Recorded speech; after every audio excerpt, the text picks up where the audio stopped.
Livro do profeta Zacarias. Nós estamos estudando os profetas menores e já estudamos todos os profetas que profetizaram antes, durante o cativeiro babilônico ou cativeiro da Síria. E agora nós estamos estudando os 3 últimos profetas menores do Antigo Testamento: Ageu, Zacarias e Malaquias. Para entendermos um profeta, é necessário saber para quem ele profetizou, em que ocasião ele profetizou. Então, assim como Ageu, Zacarias profetizou para o povo de Deus, o povo de Israel, depois do cativeiro da Babilônia. E assim como Ageu, ele encorajou o povo a terminar a reconstrução do templo. Mas a mensagem do profeta Zacarias, ela é diferente da mensagem de Ageu, porque ele vai falar muito além dessa reconstrução dos muros físicos daquela época. Ele é reconhecido como o profeta mais messiânico e, ao mesmo tempo, apocalíptico do Antigo Testamento. Por quê? Ele vai falar com detalhes a respeito de Jesus, na sua primeira vinda, nascimento, como ele vai falar também acerca da segunda vinda de Cristo, que é um evento escatológico quando Cristo voltará para julgar as nações na Batalha do Armagedon e para implantar o seu reino milenar. Então, o objetivo do livro do profeta Zacarias, o objetivo das suas profecias, foi o de encorajar aqueles que voltaram da Babilônia, que estavam ali precisando de um ânimo para reedificar o templo, e as profecias foram tanto de encorajamento para que eles se esforçassem, focassem nessa reconstrução, como também o objetivo foi apresentar um retrato futuro de Israel e qual era a sua relação quanto ao Messias. E para apresentar isso, o Senhor deu para o profeta Zacarias algumas visões.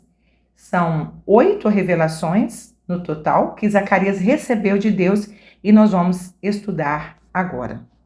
Livro do profeta Zacarias, capítulos 1, 2 e 3. O livro do profeta Zacarias pode ser dividido em 2 partes. A primeira parte, que vai do capítulo 1 até o capítulo de número 8, são mensagens, profecias que Deus usou o profeta Zacarias para falar com o povo durante a reconstrução do templo. E a segunda parte, que vai do capítulo 9 ao 14, são mensagens, profecias ditas após a reconstrução do templo. Capítulo 1, então, no meio dessas mensagens que ele entrega para o povo durante a reconstrução, ele começa exortando aos filhos dos judeus que haviam retornado do cativeiro. Ele diz, verso de número 4, não sejais como os vossos pais. Os vossos pais não ouviram a voz do Senhor, não se arrependeram, não se converteram. Verso 5, e tiveram consequências. Então, ele começa chamando esses repatriados para viverem uma vida santa, uma vida pautada nos princípios da lei de Deus. E a partir do verso 7, ele começa então a descrever as visões que ele teve. Ele descreve a primeira visão, de mensageiros montados em cavalos que estavam andando entre murteiras. A murta era um arbusto muito comum em Israel. Ela era muito comum nos desertos, com folhagens boas para cobrir as tendas durante a festa dos tabernáculos. E no meio desses cavaleiros, ele vê um homem, verso de número 8, montado em um cavalo vermelho, e esse homem era um anjo do Senhor. Os cavalos e as suas cores simbolizavam esse envolvimento de Deus nos governos mundiais. Por quê? Eles perceberam que essas nações estavam muito tranquilas, descansando, achando, nós oprimimos Israel, agora eles estão derrotados e está tudo bem. E Deus então diz para eles, olha, De número 15, é com grandíssima ira que eu estou irado contra as nações em descanso, porque estando eu um pouco desgostoso, eles auxiliaram no mal. Portanto, o Senhor diz assim, verso 16: Voltei-me para Jerusalém com misericórdia. A minha casa nela será edificada, diz o Senhor dos Exércitos. Então, o Senhor está dizendo: olha, eu vou exercer o meu juízo sobre estas nações que oprimiram o meu povo e eu vou restaurar Jerusalém. A segunda visão são 4 chifres e 4 ferreiros. Esses 4 chifres aqui representam algumas dessas nações que foram mais opressoras do povo de Deus, que é o Egito, a Síria, a Babilônia e a Pérsia. E esses 4 ferreiros são agentes de Deus, usados pelo Senhor para exercer o seu juízo contra essas nações opressoras. Na terceira visão, Zacarias vê, verso 1, eu vi um homem em cuja mão estava um cordel de medir. Então, ele vê nesta visão que Jerusalém está sendo medida, como se esse homem estivesse demarcando os limites de uma fundação antes de começar uma construção. A interpretação da visão está no verso 4, que diz: Corre, fala a este jovem dizendo, Jerusalém será habitada como as aldeias sem muros, por causa da multidão nela, dos homens e dos animais. Primeiro, não vai precisar dos muros, porque eu serei a proteção. E ela será tão grande, tão numerosa, que não vai ter como ser cercada por muros. E no capítulo de número 3, na quarta visão, o sacerdote Josué, ele está com vestes sujas, simbolizando todo o sacerdócio de Israel, representando essa mancha do pecado sobre a nação. Mas a remoção dessas vestes, verso de número 4, tirar-lhe essas vestes sujas, e a ele lhe disse, eis que tenho feito com que passe de ti a tua iniquidade e te vestirei de vestes novas. O Senhor estava, através dessa visão, falando dessa restauração que aconteceria através de uma purificação da nação de Israel, a começar pelos líderes, pelo sacerdócio. E como essa profecia se cumpriria? Verso 8, ouve, pois, Josué, sumo sacerdote, tu e os teus companheiros, que se assentam diante de ti, porque são homens portentosos, eis que farei vir o meu servo, o renovo. Então, quem é que traria essa purificação, não só sobre a nação, mas sobre toda a humanidade? Jesus, esse renovo. Jesus, através do seu sangue, que seria derramado na cruz do Calvário, Jesus iria nos purificar de todo o pecado. Através da sua graça, nós seríamos redimidos, resgatados por Deus. Então, estas visões que Deus dá para Zacarias, elas tiveram seu cumprimento, tanto naquela época, quando esse povo retornou e a terra foi restaurada, o templo foi reconstruído, quanto para eventos futuros. E nós estamos incluídos aqui nessas visões. Assim como o sacerdócio de Israel estava com vestes sujas e estava sendo acusado por Satanás, nós também, outrora, andávamos errantes, sujos em nossos próprios pecados, mas através do sangue purificador de Jesus, nossas vestes foram trocadas, nossos pecados foram purificados. E assim como há uma promessa de restauração para aquela nação, nós também estamos incluídos nessa promessa de restauração. Quando Jesus estabelecer o seu governo milenar sobre a terra, ele restaurará todas as coisas. Nós, gentios, Igreja do Senhor, estaremos todos juntos, reunidos, como se fôssemos um só povo, debaixo desse governo maravilhoso, esse governo de paz, de justiça. Estaremos para sempre com o Senhor.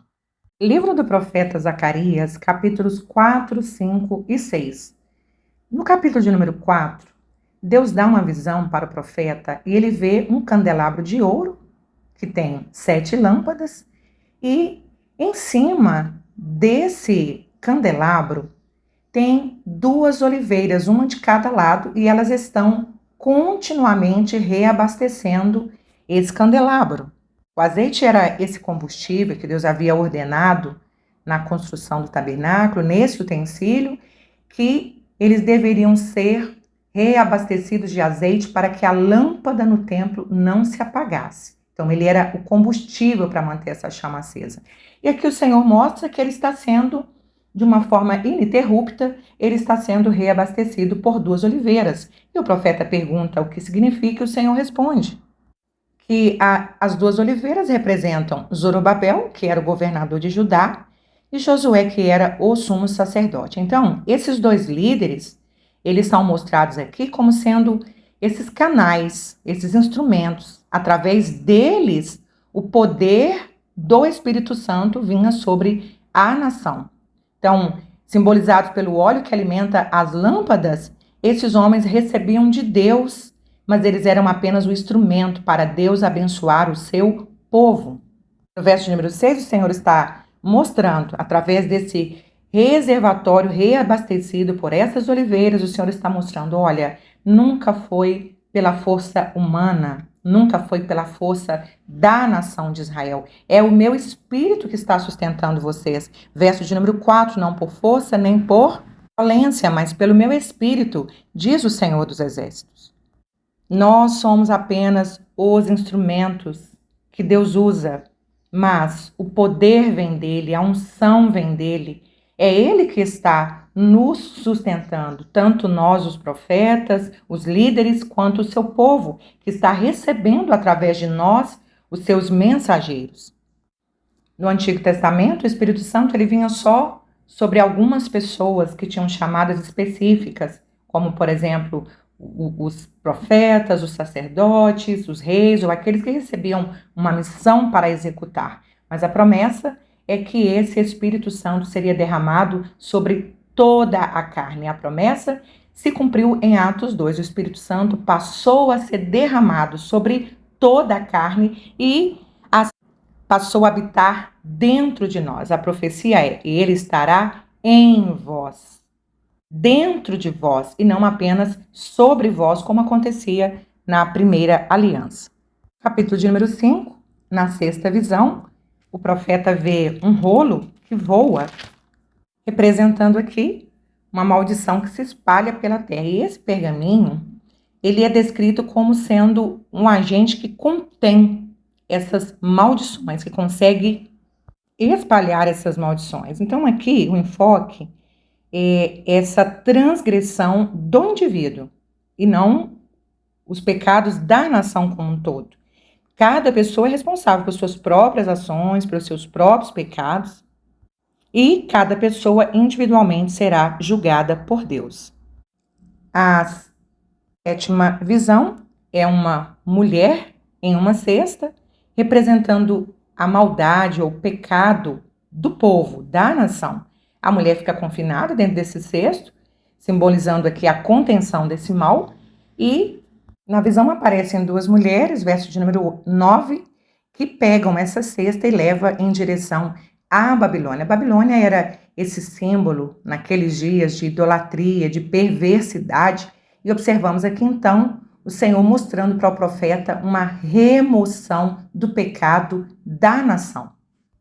No capítulo de número 6, esta 8ª visão, o Senhor mostra uma visão de 4 carruagens que está saindo entre 2 montanhas de bronze, e essas carruagens são conduzidas por cavalos de cores diferentes e são enviadas por Deus para patrulhar a terra.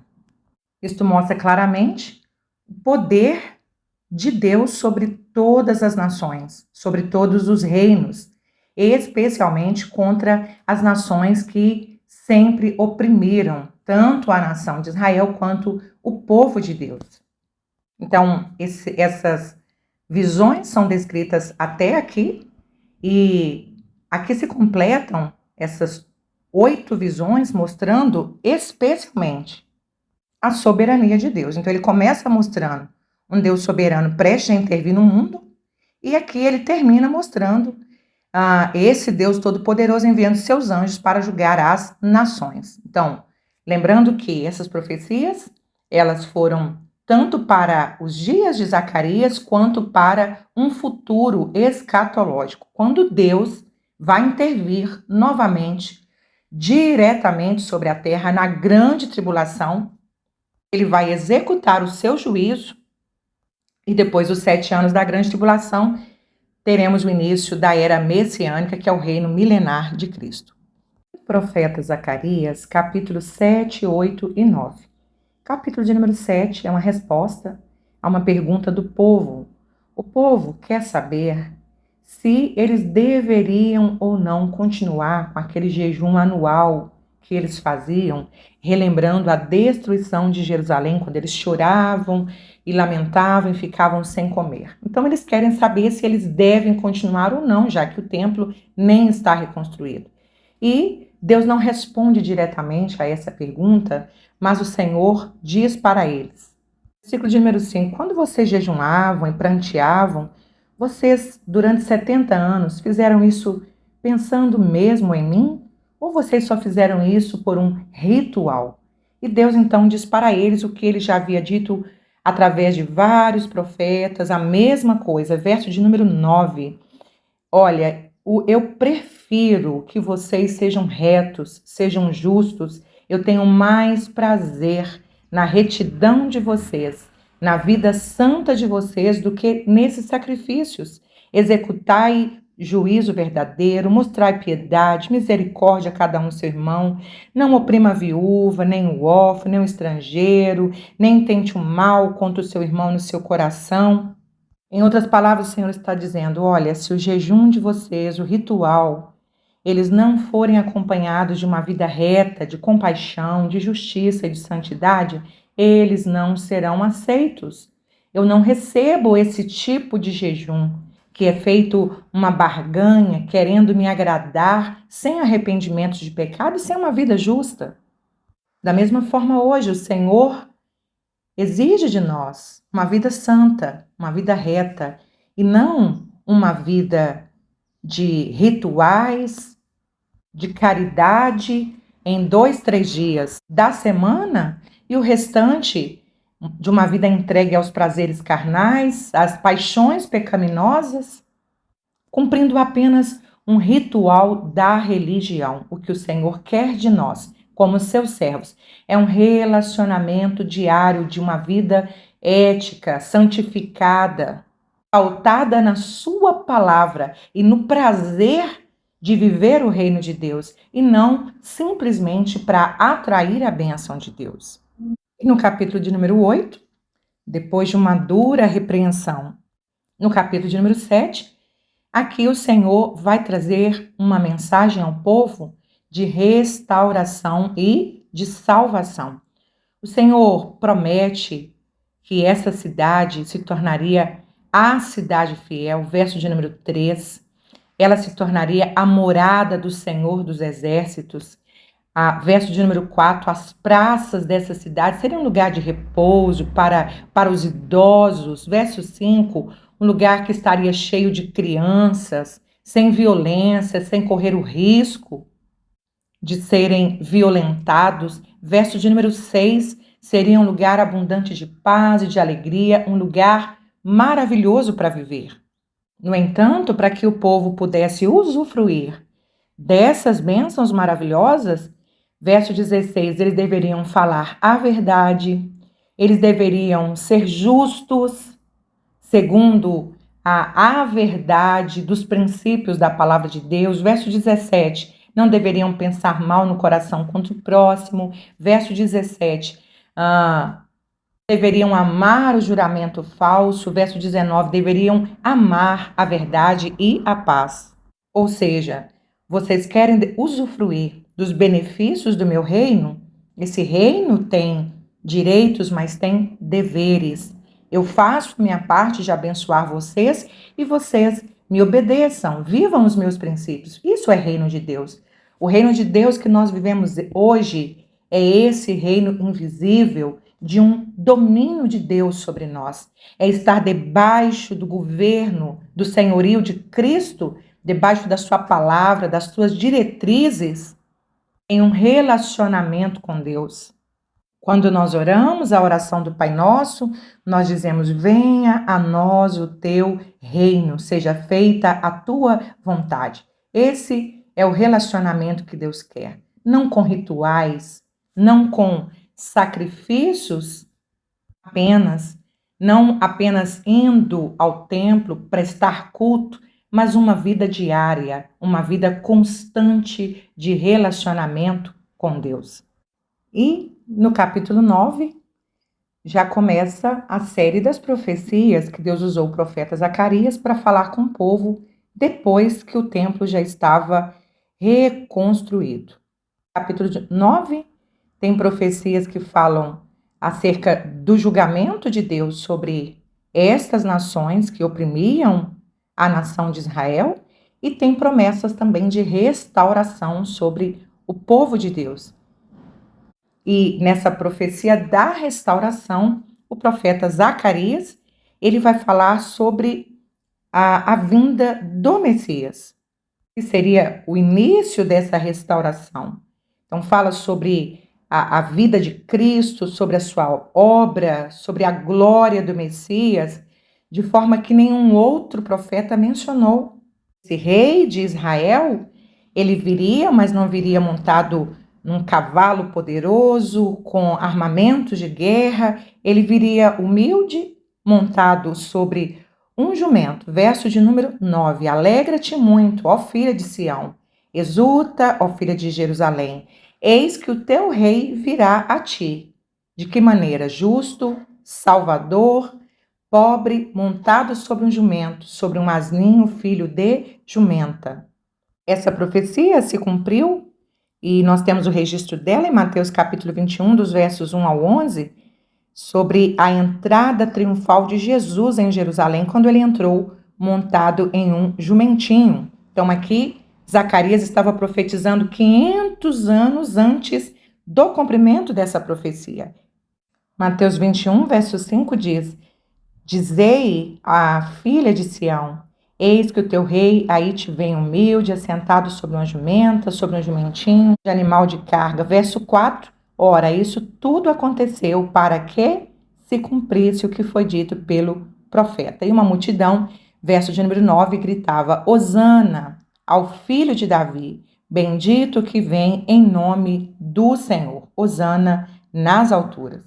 Então, esse capítulo de número 9 apresenta duas mensagens: julgamento para as nações inimigas de Deus e restauração do povo de Deus. E ao povo de Deus é prometido nesse capítulo 9 proteção, libertação e um futuro marcado pela paz, sob o reinado de um rei justo. Então, vemos aqui claramente o plano redentor de Deus para a humanidade em ação. E esse evento se cumpriu. Jesus entrou em Jerusalém, montado num jumentinho. Ele veio como um servo para dar a sua vida em resgate de muitos. Essa profecia se cumpriu, mas há uma outra profecia, que ele não virá mais montado num jumentinho, mas sim num cavalo branco. Desta vez virá para julgar. Se a primeira profecia se cumpriu, nós estamos aguardando o cumprimento desta segunda profecia. Em breve, Jesus voltará para restaurar de uma vez por todas todo o seu povo. Livro do profeta Zacarias, capítulos 10 e 11. No capítulo de número 10, o profeta continua falando sobre o cuidado de Deus para com o seu povo. E ele fala também mais um pouco sobre as promessas de restauração. E ele começa esta profecia chamando o povo para que o povo buscasse a chuva do Senhor, buscasse as bênçãos do Senhor. Aqui a chuva simbolizando abundância física e também espiritual. Capítulo 10, verso 1. Pedi ao Senhor chuva no tempo da chuva serôdia. O Senhor que faz os relâmpagos lhe dará chuveiro de água e erva no campo a cada um. Então, O Senhor se apresenta como o pastor destas ovelhas, esse verdadeiro pastor, não os falsos que até então viviam oprimindo o seu povo. Ele também descreve aqui um futuro, falando acerca do retorno de todos os judeus que haviam se espalhado por toda a terra. E promessa, verso de número 6, e fortalecerei a casa de Judá e salvarei a casa de José e tornarei a plantá-la. Por quê? Porque eu sou o Senhor, seu Deus. Eu sou o Deus de vocês. Eu fiz uma aliança com vocês e eu vou cumprir esta promessa. Então o Senhor promete fortalecer, proteger, garante segurança e o Senhor também encoraja o seu povo a continuar se afastando dos caminhos falsos, continuar se afastando desses falsos pastores e os convida a viver plenamente debaixo da direção e orientação do Senhor. No capítulo de número 11, o profeta ele recebe uma visão e uma visão simbólica. Nessa visão tem 2 pastores e um rebanho de ovelhas. E o primeiro pastor, ele está aqui representando Deus, enquanto o segundo representa uma liderança, mas não uma liderança boa, é uma liderança opressiva que falhou muito em cuidar do povo. E nessa visão, Zacarias ele quebra 2 bastões chamados favor e união, e esses 2 bastões eles simbolizam Deus anulando a aliança com o seu povo. Esta aliança que era exclusiva para a nação de Israel, mas por causa da rejeição por parte dos judeus, o Senhor estava aqui falando através de Zacarias que o Messias viria para quebrar verdadeiramente esta primeira aliança para fazer uma nova, onde tanto judeus como gentios, ou seja, todos os povos, pudessem ser justificados dos seus pecados e unir-se de volta a Deus, na aliança que havia sido quebrada no Gênesis capítulo 3, e não somente a nação de Israel.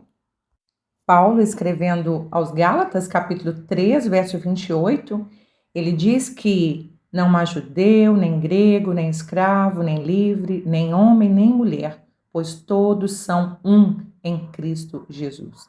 Então, através da morte de Jesus na cruz do Calvário, todos aqueles que se rendem ao seu senhorio, todos aqueles que o recebem como Salvador e Senhor, passam a se tornar um só povo nessa nova aliança que nos une através do sangue de Jesus. Livro do profeta Zacarias, capítulos 12, 13 e 14. Nessa parte final do livro, nós vamos ver eventos escatológicos listados de uma forma muito clara. Capítulo de número 12, Deus fala através do profeta Zacarias à nação sobre a destruição final dos inimigos do povo de Deus. Então, versículo de número 2 diz que Jerusalém vai ser cercada, e esse é o último cerco de Jerusalém, que será por ocasião da batalha do Armagedon. E o Senhor vai unir todas estas nações, verso de número 9, procurarei destruir todas as nações que vierem contra Jerusalém. E nessa batalha final, Deus promete proteger Jerusalém e lutar a favor dela. E quando o povo, então, ver Deus intervindo, agindo a seu favor, os judeus, então, verso de número 10, sobre a casa de Davi, sobre os habitantes de Jerusalém, derramarei o espírito de graça e de súplica, e olharão para mim, a quem transpassaram. Então, nesse momento, eles vão reconhecer Jesus como sendo o Senhor, o Salvador, e ao reconhecer Jesus como o Messias, aqueles que se arrependerem serão salvos. Então, nos versículos 10 a 14, nós percebemos que esse arrependimento desta vez será genuíno, porque eles vão prantear com suas famílias, reconhecendo que eles são os responsáveis pela morte do Messias, quando ele esteve aqui na terra. O capítulo de número 13, o penúltimo capítulo de Zacarias, fala sobre a purificação de Israel. Versículos 1 e 2. Naquele dia haverá uma fonte aberta para a casa de Davi, para os habitantes de Jerusalém, contra o pecado e contra a impureza. E acontecerá naquele dia, diz o Senhor dos Exércitos, que tirarei da terra o nome dos ídolos e deles não haverá mais memória. E também farei sair da terra os profetas e o espírito da impureza. Nos versículos 7 a 9, a profecia fala acerca da primeira vinda de Cristo. Quando nós falamos primeira vinda, nós estamos falando de que o Verbo estava com Deus e o Verbo se fez carne. Primeira vez que Deus, ele pisa na terra como homem. Jesus, Deus, homem.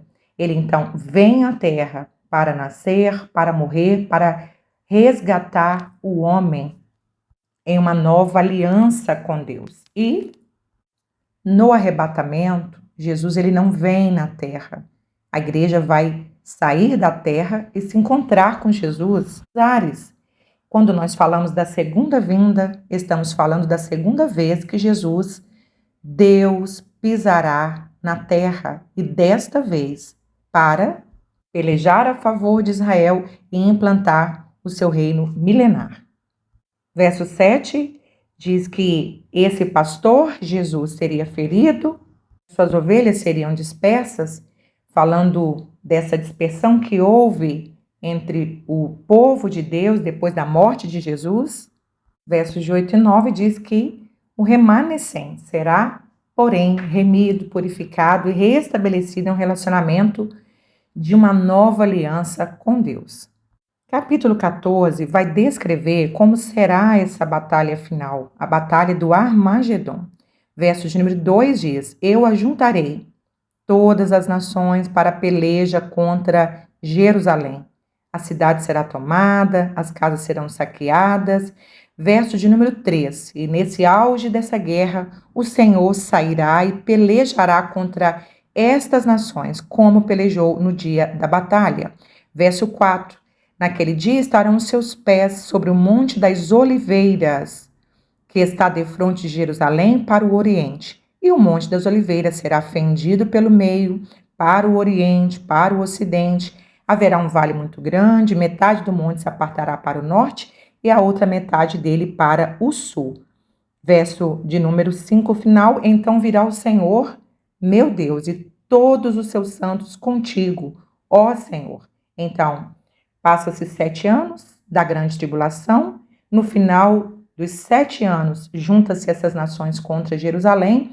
E no final dos 7 anos, nós que estávamos com Jesus, 7 anos no céu, aguardando esse dia, a igreja de Jesus, seu exército de anjos, desceremos com Jesus. Estaremos com ele, miríades de santos e de anjos, e quando ele pisar o seu pé sobre o Monte das Oliveiras, o monte será fendido. Verso de número 8, e correrão de Jerusalém águas vivas.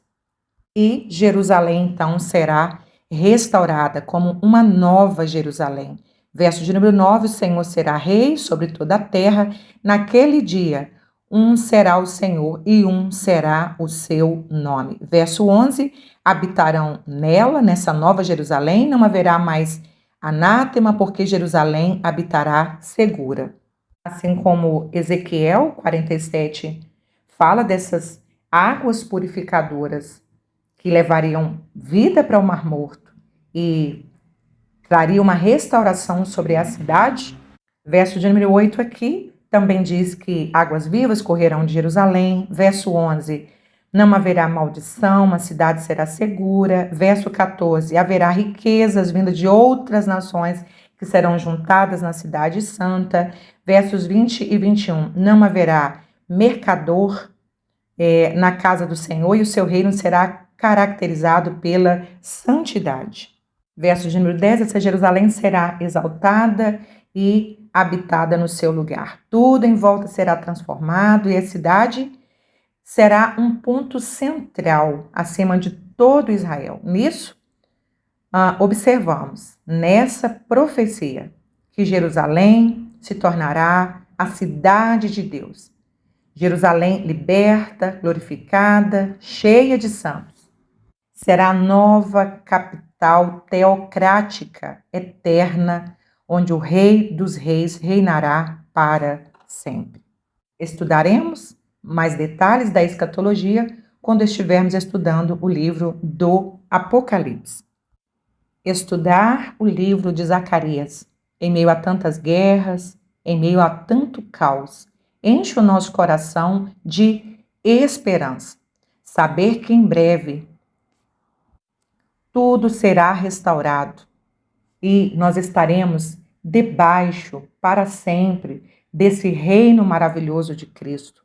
Ler essas profecias é como um bálsamo para o nosso coração e como fortalecimento para a nossa alma. Que nós possamos nos agarrar a estas promessas e não desistir da nossa caminhada com o Senhor. Esperar firmemente, acreditar nessas profecias, assim como tantas outras se cumpriram. Em breve esta também se cumprirá. Jesus voltará, Jesus nos levará para estarmos para sempre com Ele. Depois voltaremos com Cristo e reinaremos no seu reinado milenar. Esta é a nossa esperança.